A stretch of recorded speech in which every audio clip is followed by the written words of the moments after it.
Welcome to the chilly icebox that is UUSM. Please take a moment, because I'm not going to do this later. Greet the person next to you. Don't go running off and greeting people in other rows. Greet the person next to you.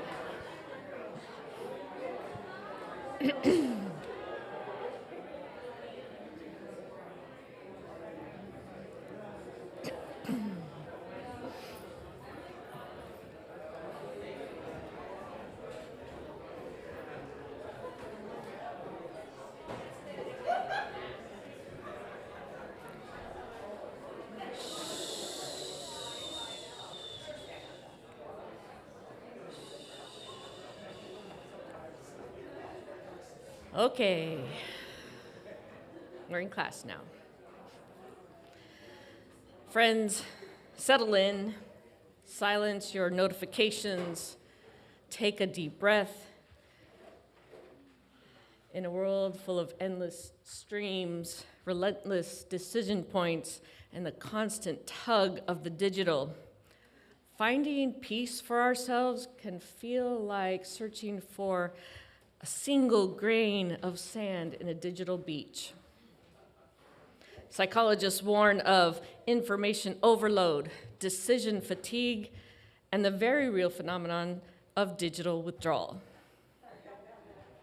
I do that. It's enough to make anyone long for a simpler time. But what if the oasis we seek is not out there, but within ourselves? Today, Reverend Dr. Kikanza Nuri Robbins will explore the radical notion of internal justice, loving ourselves unconditionally, failures and falls, all of it. That sounds simple enough, yeah?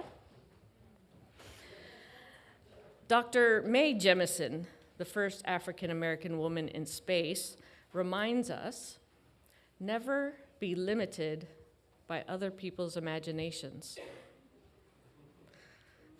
Imagine the internal chatter that must have been going on in her head while she had this groundbreaking journey.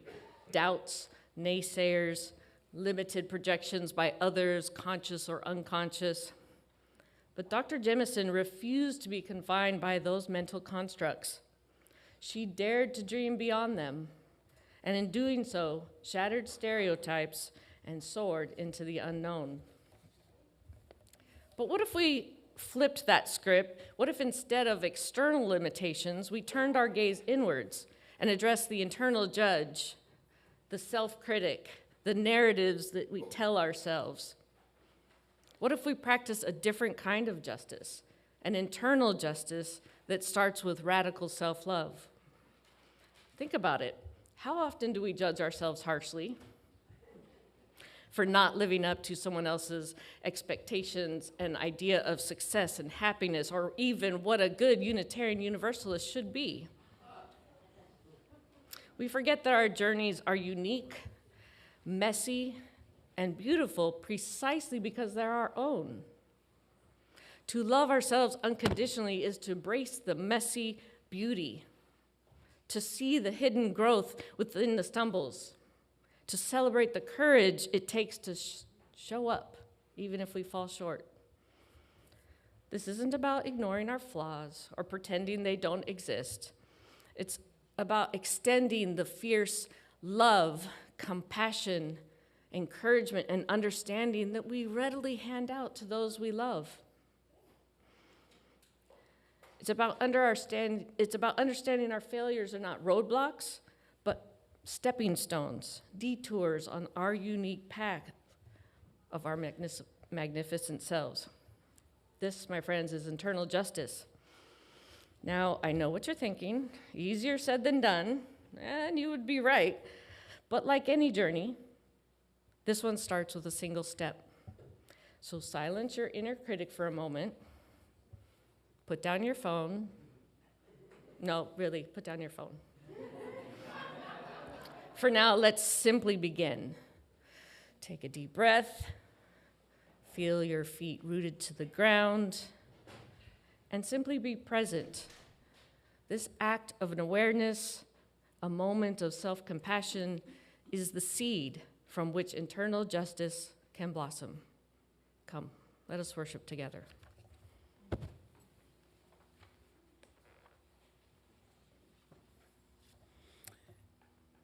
So if you have a Super Bowl party to go to, Cassie just summarized my whole sermon, so you can consider it done, you can go.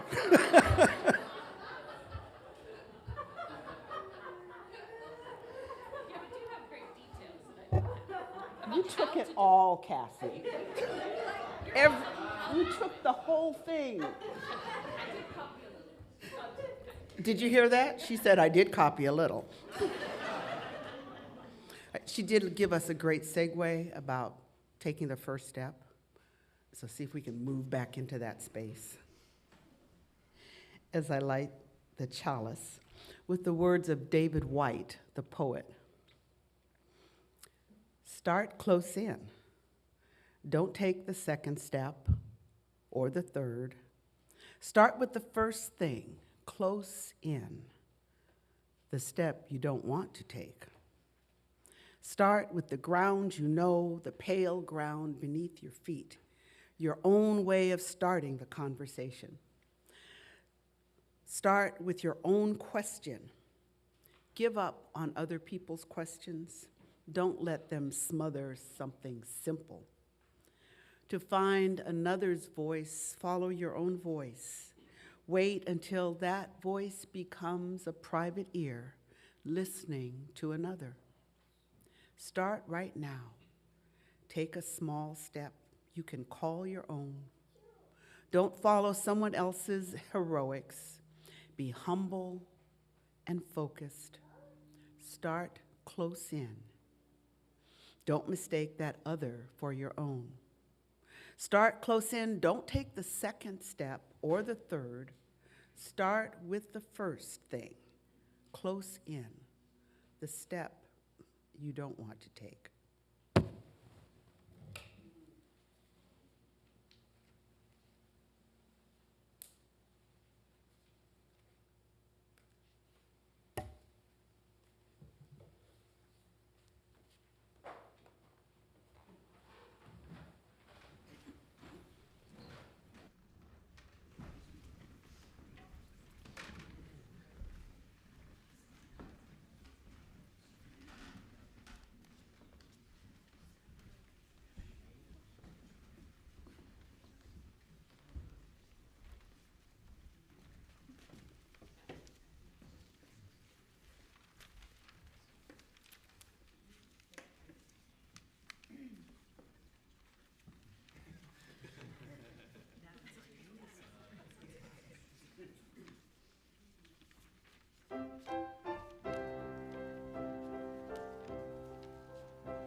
Wow, have been hearing them practice all morning, and it sounds like they've stepped up their game like tenfold. Like, it's reverberating off of the walls. They were inspired by my sermon. That's funny. You got to be able to hear what this one says behind my back.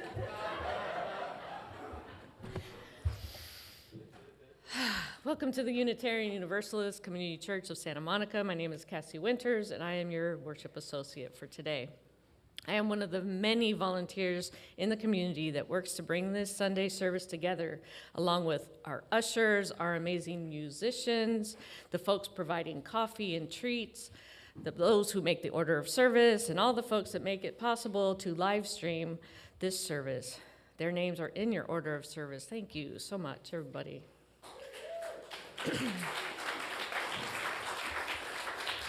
No matter if you're here for the first time or you've been attending for decades, we are so glad that you're here.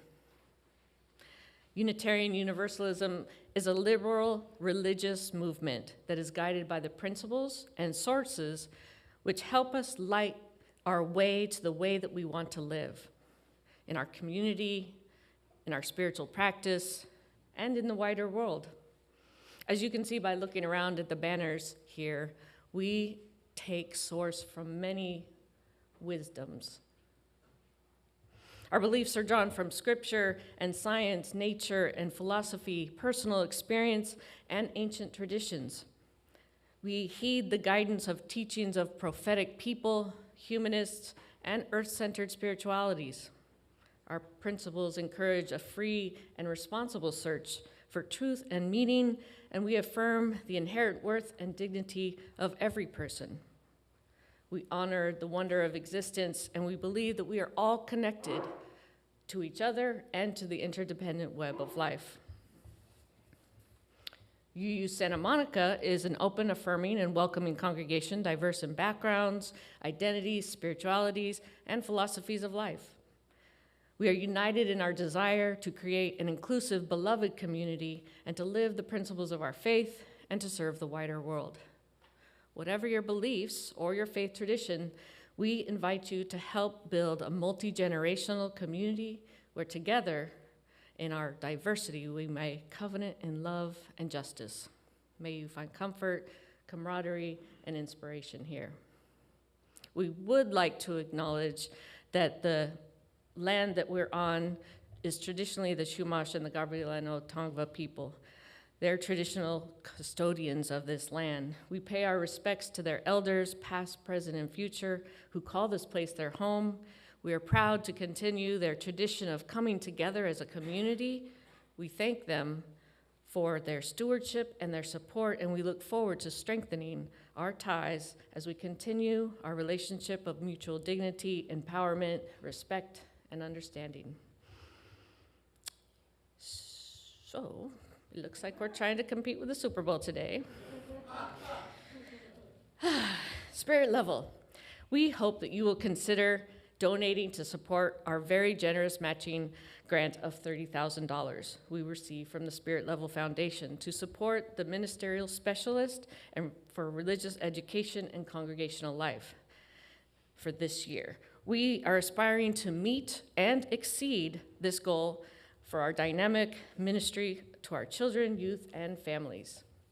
If you've been on campus lately, you've likely witnessed the results of this important strategic investment by our congregation. Our young people and our families are engaged, and our beloved community is flourishing with the support of so many dedicated volunteers, new professional staff support. Donations can be made through our website, choosing the Spirit Level Matching Grant, or you could text it to SLF to the thing that we usually do. Dining for Dollars, our most beloved fundraising event, is coming up. They'll be like between June and January. We'll be doing the bidding in May, but what we need from you right now is volunteers that want to host an event, provide goods or services. I know some people need help with technology. Young people can kind of volunteer for that, maybe. I mean, not volunteer, get paid to do that. Please visit the Dining for Dollars table in the courtyard, and Carl and them will tell you all about that. Our next Family Soulful Sundown event will be Friday, February 23rd from 5:30 to 8:30 right here in the sanctuary. Don't miss this homegrown music and fun and food that we share during this event. And as you can see on your order of service and on the slide, there are a vast array of things to do after the service today. You can make lunches, you can go to artist Bonnie Lambert's reception, you can go to meetings for animal ministry, Faith in Action, and the Faith Forward Inquirer series.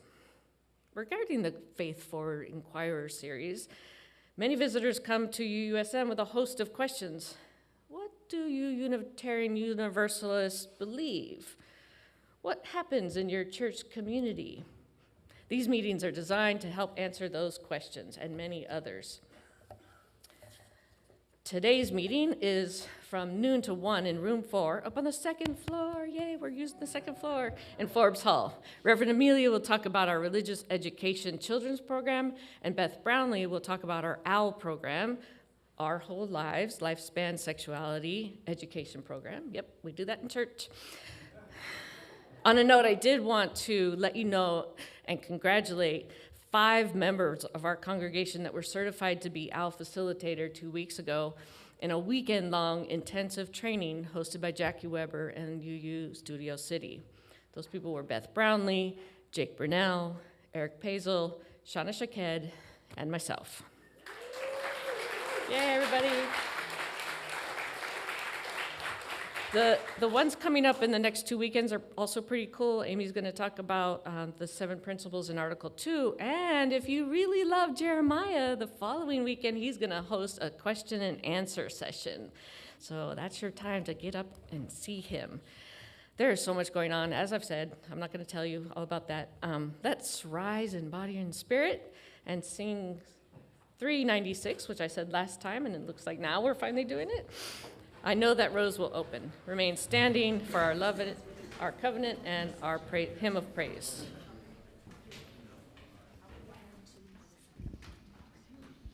I invite the section leaders to come join me up here because we are singing around. So we're gonna just sing it in 2 parts. We're gonna sing it all together twice and then pick a number, 1 or 2. If you pick 1, then when we break off into the round, you will follow Keon and Chloe. Let's have you 2 switch over so that you and Javon are together. And if you pick 2, then you will follow David and Javon. And then we'll do the round twice.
Love is the doctrine of this church.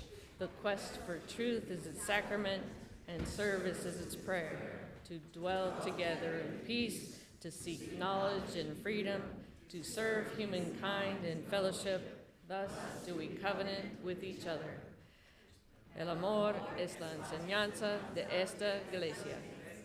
Buscar la verdad es su sacramento y el servicio es la oración. Vivir juntos en paz, buscar el conocimiento en la libertad, servir a la humanidad en comunión. Así es como convenimos unos a otros.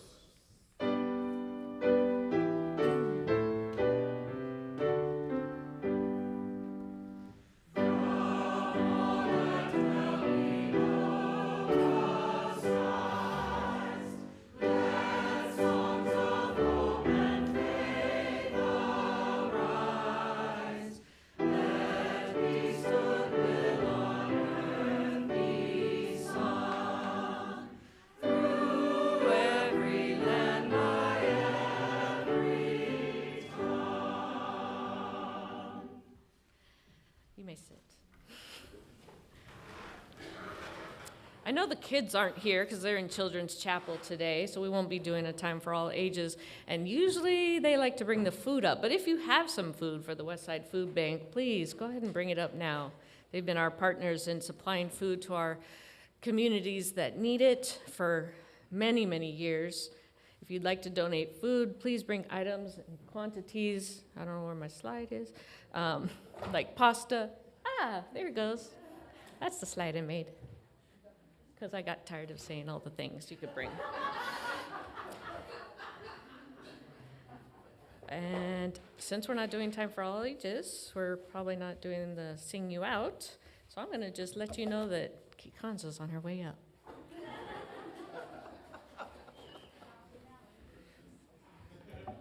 Cassie is in prime form today. They may not let both of us up here again anymore. Yeah, see, Sue's over there, Sue Bickford, head of Worship Associates, she's over there taking notes. Yeah. Well, I am Kikanza Nuri Robbins, and I am thrilled to be with you all this morning. And it is such a joy to see the whole choir here and to hear you. You sound absolutely fabulous, and I miss having you every Sunday, but I know that that's a decision that's beyond the scope of my powers, but you need to know that we do miss your voices. We appreciate very much the voices of our section leaders every Sunday, and we love to hear the whole choir. Now, you all were in a concert a couple of weeks ago, right? That we got invited to at the last minute. They didn't know if there were going to be enough chairs. How did you do at the concert? Once again, she steps on my lines. How did you do? I thought it went really well. Yeah. Yeah, I heard through the grapevine that you were really, really good and among, if not the best, choir there.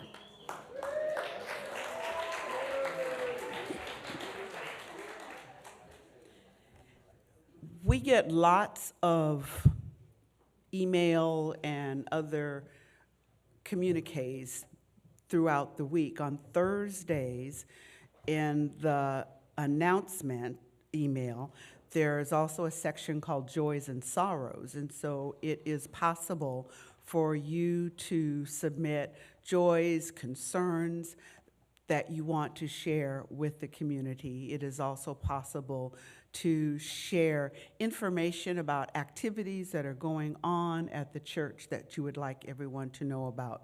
For example, among the many things that are going on today is a book fair. We are a very educated, articulate, and productive congregation, and there are many authors among us, and some of the authors are going to be speaking this afternoon. They're going to do brief readings from some of their works. They will have copies of their works to sell, and you'll have an opportunity to chat with them about what they write and how they write, and to hear them talk about their lives as authors. And so we encourage you to come. It's going to be right here in the sanctuary. At what time, Beth?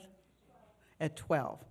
So we'll start out in the courtyard, and about 30 seconds before 12, people are going to be dispersing upstairs and in the cottage and downstairs and in the sanctuary, and we'll be having a great time as a community. So we've got two joys today. One is from our Trish Brassard, who has been challenged with some major health issues. She had lung surgery in Denver on Wednesday, and it went very, very well. They were able to use a less invasive scope, I guess it was a laparoscopic kind of surgery for the procedure. She's in good spirits, and her brother says that she already seems to be breathing easier. So we can't wait to get her back home. And when you see her, just remember not to squeeze too hard when you hug her. There was a party here last week, but the actual day that the party was commemorating is today. It is Norm Ritchie's birthday. He is very, very old today.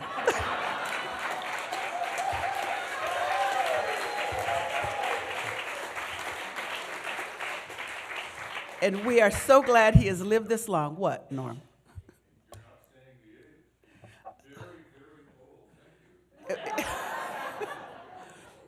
A lady never tells. He's 80.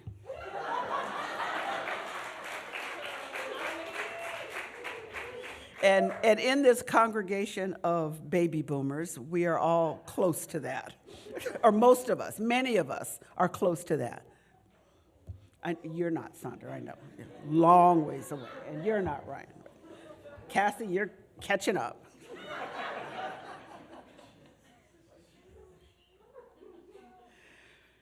So, joys and sorrows, lots to laugh about. When I was in elementary school, I saw a book. I didn't read it, but I saw the cover. It said, "God loves laughter," and that kind of stuck with me, that laughing opens us up and helps us learn and take risks and allows us to feel the energy of the people around us. And it's just so much easier to do stuff if you're laughing. And hopefully you're not laughing at someone, but you're laughing with them as you move through your challenges. So we think about our joys and sorrows, much to be joyful about, always something that we wish was a little different. And so as we move into our time for meditation and quiet, there are some chairs up here all the way in the front. Come on down. It's really okay. All right, they're hanging out in that back room. So let us turn our hearts and minds to those things that we would rather not say aloud, to those things and people that we hold in our hearts, to those issues and concerns that trouble us. Let us turn our hearts and minds to the people of the world who have more than we have, who have less than we have, who don't have what they need, who have everything that they need and are willing to share. Let us turn our hearts and minds to the polemics that are shaping our city, our culture, our country. Our hearts and minds to the planet, to the environment, the climate, to the beautiful view of snow on the mountains, to the troubling view of land that has been ravaged by the rain. Let us turn our hearts and minds to those things that we can control and those things over which we have no control but must learn to live with, must learn to accept. Let us turn our hearts and minds to one another because we are community.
Have you heard of the golden rule? Let me hear it. No, what is it?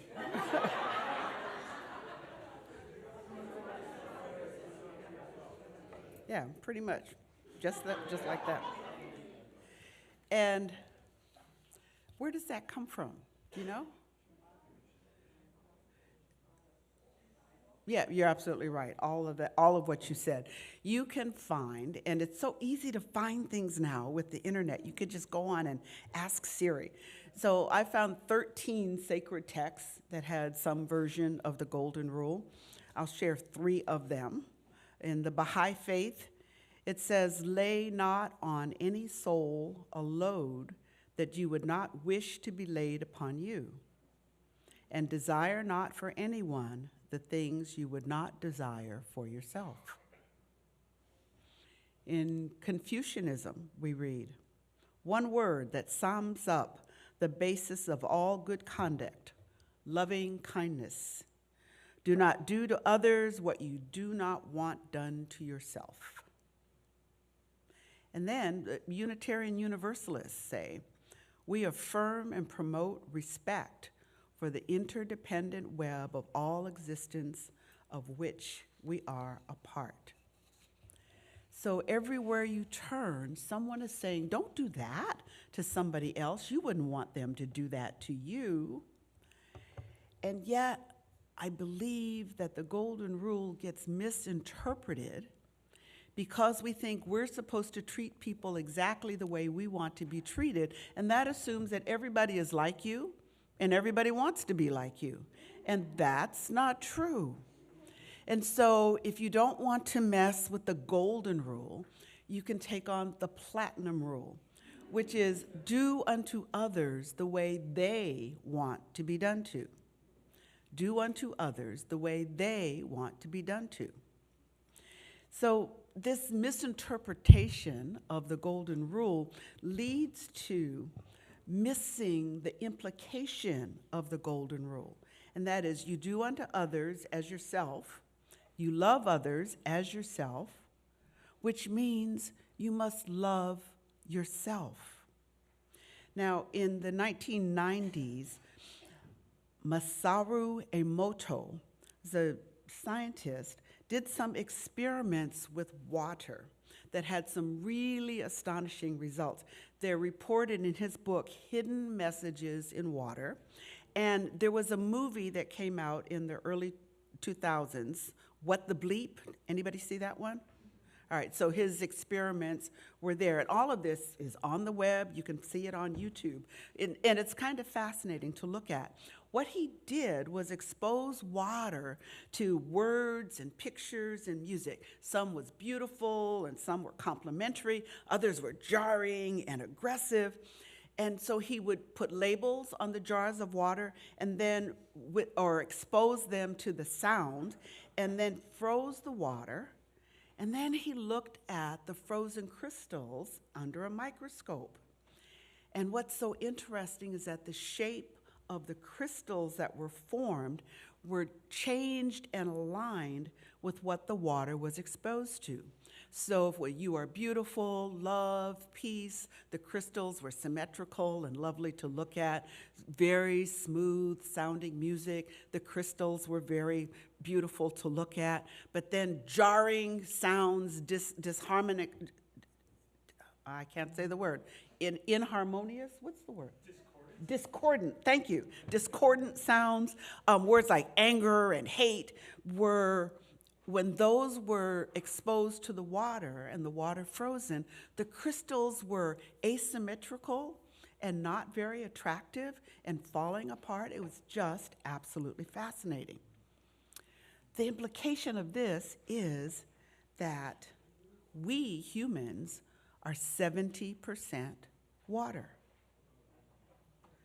So think about it. Think about what you expose yourself to. Think about the words that you write on yourself with your thoughts, with your language. What names do you call yourself? What thoughts do you harbor about yourself? And what would you look like as a crystal frozen under the microscope? See, this is what we're talking about. This is internal injustice. When you make yourself ugly, when you don't cover yourself with grace and kindness. See, most of the time when we talk about justice, we're outwardly focused. We're focused on others. We're focused on the oppressed. We must find justice for the oppressed. But how often do you oppress yourselves? What do you do to yourself that may be unjust? If you watched someone else treating themselves the way you treat yourself, the way you talk to yourself, would you see it as justice or injustice?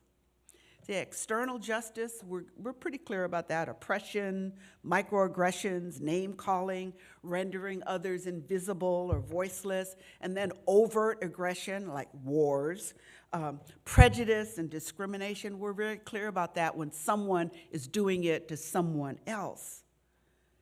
Internal injustice is the same. Oppressing yourself with unreasonable expectations. Microaggressions on yourself when you pick at what you look like or what you said or what you did. Name calling, you know, that smack my head and then something comes out and you call yourself a name. Or shrinking to invisibility so people don't notice you when you need to speak up, or not speaking up at all, rendering yourself voiceless. And then the overt aggression that people inflict on themselves, like cutting and drugs and overeating and misusing food, and the prejudice and discrimination about your own looks, being super critical, offering no grace, no forgiveness for who you are, hiding your wounds, and hiding those things that you think make you unlovable. That is internal injustice. Internal justice is self-compassion. Elizabeth Gilbert, another author, writes, "You will fail. It makes me sad when I fail. It disappoints me. Disappointment can make me feel disgusted with myself or surly toward others. By this point in my life, though, I've learned how to navigate my own disappointment without plummeting too far into death spirals of shame, rage, or inertia. That's because by this point in my life, I've come to understand what part of me is suffering when I fail. It's just my ego." So internal justice is loving yourself without conditions, in spite of your failures, loving yourself past your ego. Loving yourself is a tough concept here in the United States because we are taught not to be self-centered. Don't be selfish. Don't focus on yourself. Don't get a big head. We judge people who are in love with themselves. You know who they are. We have difficulty distinguishing between love for self and selfishness. I think loving yourself is valuing all that you are, understanding and accepting who you are, your gifts, your strengths, your competencies, and all that stuff that lurks in the shadows. Loving yourself is knowing yourself without shame or apology. Love begins with self. You love the source of all life. You love life, and you love self. You love yourself enough to forgive yourself, to name yourself, to know who you are so well that if someone calls you something else, something that's not your name, you know they're mistaken, because that's not what people who know you and love you call you. See, you have to remember, it's not what they call you, it's what you respond to that's important. Love yourself enough to say no when you mean it, ouch when it hurts, and help when you want it. Love yourself enough to ignore the gossip and assumptions friends make when you don't involve them in every aspect of your life and your decisions. You are enough. Don't give yourself away. Don't accommodate too much.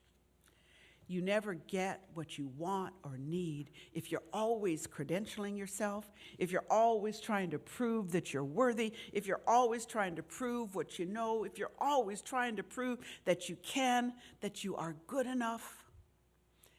Love yourself without those conditions because you are enough.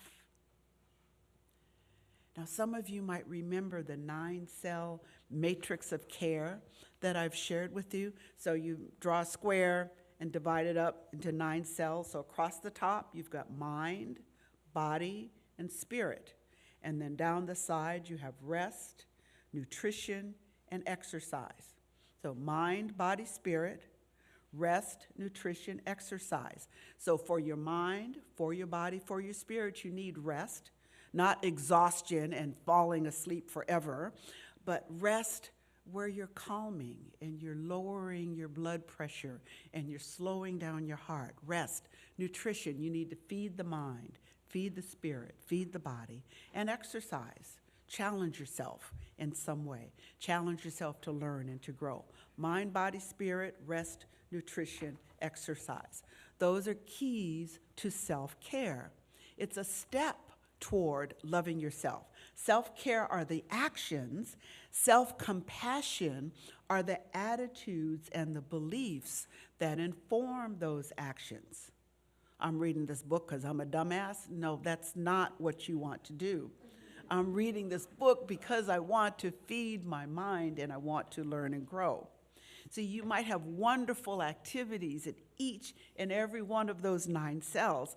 I doubt it, but you might. But you might still be lacking in self-compassion, especially if you're beating yourself up for what you haven't done. Self-compassion is offering kindness and forgiveness and grace to yourself when you don't do the stuff that you want or that you ought to do. Self-compassion is proactively protecting your boundaries, creating spaces of love and welcome and belonging for yourself. It means creating your tribe instead of pining for love from a tribe that doesn't have any love for you. Self-compassion might mean letting go of a painful past instead of holding on to your pain. Self-compassion means you stop pining for connections and apologies and experiences that you don't have and you probably are not going to get, especially if you're waiting for those things from other people. Self-compassion is internal justice. And it's hard. Self-compassion takes practice, and it's counter to the dictums of popular culture. We get lessons that don't promote self-compassion. We are told it's better to give than receive. Not really. That always be polite, better be polite than honest. Don't be selfish, give your last crumb away. You don't need that, whatever it is. I have a friend, not a first circle friend, she's an outer circle. But every time she sees me in something that she's never seen before, she says, "What, is that new?" I mean, there's so many places I can go with that. I'm trying to go with grace, but it's hard. You don't have to apologize for being yourself. See, that's where the self-compassion comes in. Self-compassion is not selfish, it's not narcissistic, it's not weakness, it's not self-pity. Self-compassion doesn't mean giving up, it doesn't mean putting yourself last, it doesn't mean denying yourself, especially when others don't even notice or expect the sacrifices that you are making. Care provides the basics. Compassion fills the spaces within you and around you with kindness and grace. How kind are you to yourself? Not once a month, but every day, some act of kindness for yourself. Think. What would be different about your walk in the world if you treated yourself with the same love and compassion that you offer to others? So try this. Think of a person that you love who has never loved you quite in the way that you needed or wanted to be loved. Just one, not your whole list. So think about, what do you long to hear from them? What do you long to hear from that person? So I invite you to, not in this moment, but later, open your phones and flip it so that you're doing a selfie, or look in the mirror, whisper those words to yourself with feeling, with meaning. But the words you long to hear from that other, whisper them to yourself as you gaze upon yourself, and see if you can feel a difference. Try it. Ntozake Shange is an author who has joined the Ancestors, and she wrote, "She found herself and learned to love her deeply. He found himself and learned to love him deeply. They found themselves and learned to love themselves deeply." Internal injustice. You are the one that you've been waiting for.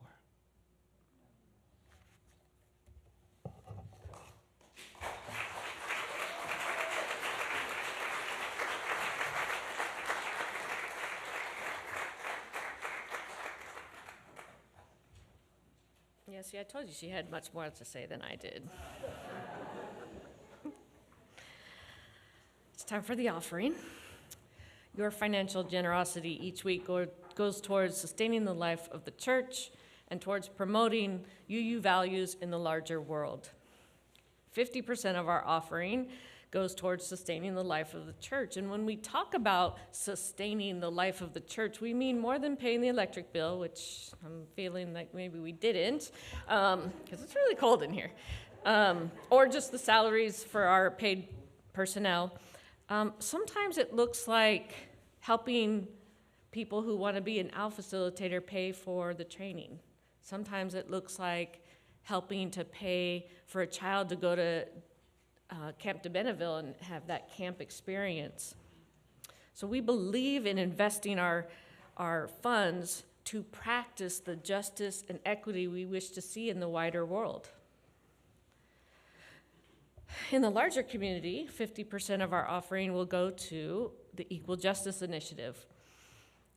In our ever-changing world, the fight for justice can feel overwhelming. Yet hope persists, embodied by organizations such as the Equal Justice Initiative.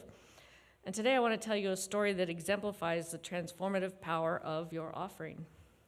Brian Stevenson, EJI's founder, represented Anthony Ray Hinton, a man wrongfully convicted and condemned to death in Alabama for 30 years. He represented him. He meticulously investigated, uncovering crucial new evidence and exposing prosecutorial misconduct, and with unwavering dedication, they challenged the system, ultimately securing his freedom in 2015. Now, Anthony's story is a testament to the transformative power of EGI's work. They challenge excessive bail, they advocate for juvenile justice reform, shed light on systemic racism, unfair trials, discriminatory sentencing, and excessive punishment. And they work to ensure that everyone has access to fair and just treatment. Today, as Unitarian Universalists, we stand with EJI in their relentless pursuit of justice and equality.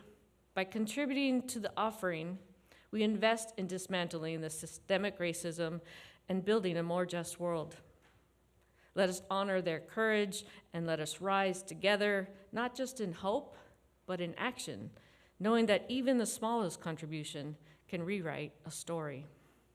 Together, we can bend the arc of justice towards truth and freedom. There are many ways to give, as you can see on the slide. I'm not going to enumerate them for you. But if you are new or visiting, or you just don't prefer technology, you may opt to just drop something in the bag when it comes around. Thank you for all that you give to support the life of the church and the wider world. Your financial generosity is love and faith in action. The offering will now be gratefully received.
To take courage in a world full of people.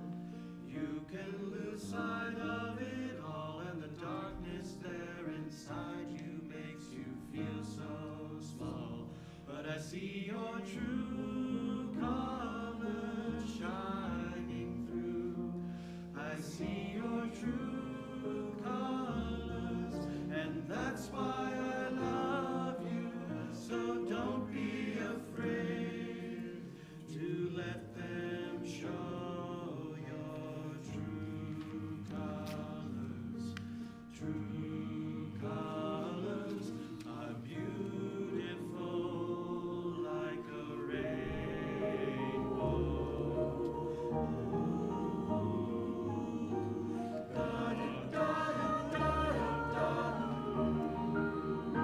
Show me a smile then, and don't be unhappy, can't remember when I last saw you laughing.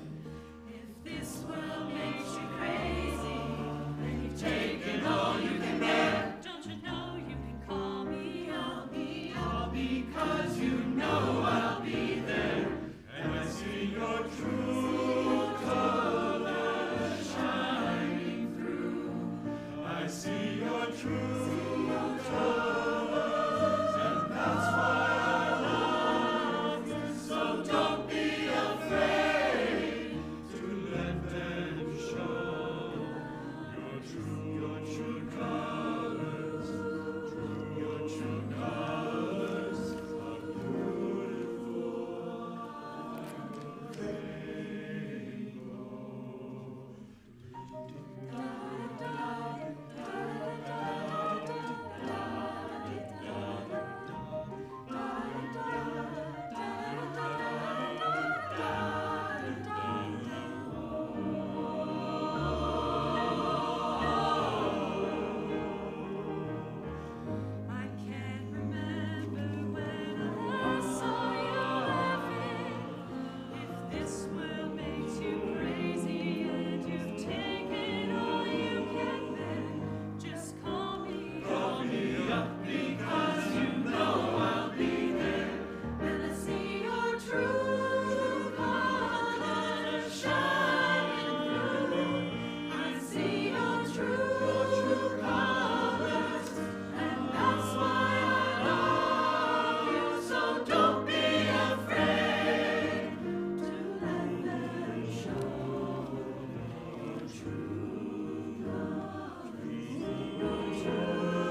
Please rise in body or in spirit for our closing hymn. This is 1051, We Are.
Thank you again, choir, for your extraordinary music. Thanks to everyone who helped to put the service together. There are people whose faces we never see unless perhaps we are online. We thank the people who come online to watch us and join with us in worship. We thank those who make the service possible and make it possible for us to stream the service. We are grateful for the people who vacuum the chancel, as well as the people who bring the flowers and make the coffee. And look, there's somebody who snuck in the back. We are grateful for the leadership of the Reverend Jeremiah Callanday. Thank you all for coming. There's lots to do before you rush home to watch the Super Bowl, and you may watch it for the commercials or for the halftime show. You may actually be interested in the game. There are a couple of secret places where nobody gets to talk. They just have to watch the game. And I'll let you know where those are. So we extinguish the flame in our chalice and carry the flame in our hearts. And as we do, remember to walk through life, beautiful more than anything. Stand in the sunlight, walk through life, love all the things that make you strong. Walk through life through sunlight, life, and know we're on the go for love. Go in peace, my friends.